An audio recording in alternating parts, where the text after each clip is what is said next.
किसी देश में एक दयालु, प्रजावत्स और प्रतापी राजा राज करता था। उसके राज्य में चारों ओर हरियाली और खुशहाली थी। कहीं भी कोई भी दुख न था। परंतु राजा का प्रधानमंत्री बहुत ही दुष्ट, मक्कार और अहंकारी था।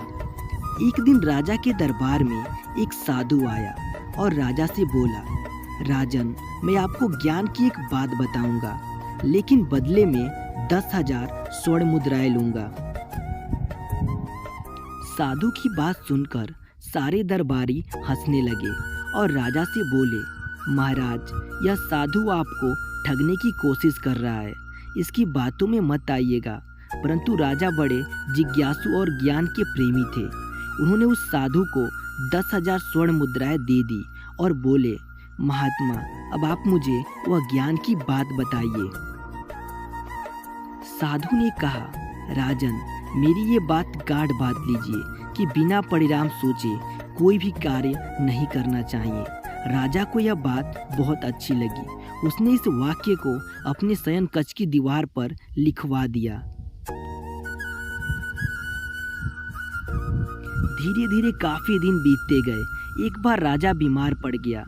राजा को बीमार देखकर प्रधानमंत्री के मन में राजगद्दी हथियाने का लालच आ गया।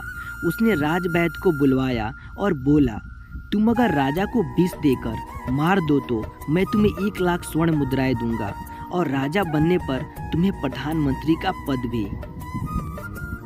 प्रधानमंत्री की बात सुनकर राजवैद्य पहले तो नानुकुर की, लेकिन बाद में वह भी लालच में आ गया और उसने प्रधानमंत्री की बात मान ली। राजा के शयन कक्ष में आकर उसने दवा के बदले विष का घोल तैयार किया और उसे राजा को पिलाने ही वाला था कि उसकी दृष्टि दीवार पर लिखे उस वाक्य पर चली गई, बिना परिणाम सोचे कोई भी कार्य नहीं करना चाहिए। राजवैद्य ने सोचा कि अगर इस विष के प्रभाव से राजा की मृत्यु हो गई तो उसके पूरे परिवार सहित फांसी पर लटका दिया जाएगा। फिर 1,00,000 स्वर्ण मुद्राएं किस काम आएगी। यह बात सोचते ही राजवैद्य घबरा गया।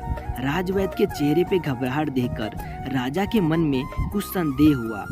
उसने राजवैद्य से कड़क कर बोला, तुम जरूर मुझसे कुछ छुपा रहे हो, जल्दी बताओ वरना अभी कारागार में डलवा दूंगा।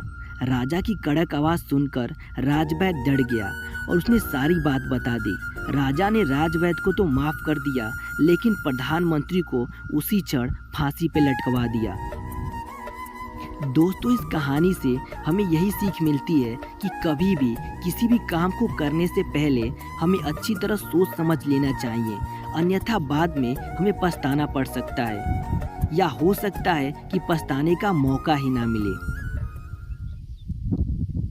अतः इस कहानी के माध्यम से हम आपसे यही कहना चाहते हैं कि किसी भी काम को करने से पहले एक बार कम से कम एक बार गंभीरता से विचार जरूर करनी चाहिए कि इस काम का क्या परिणाम निकल सकता है।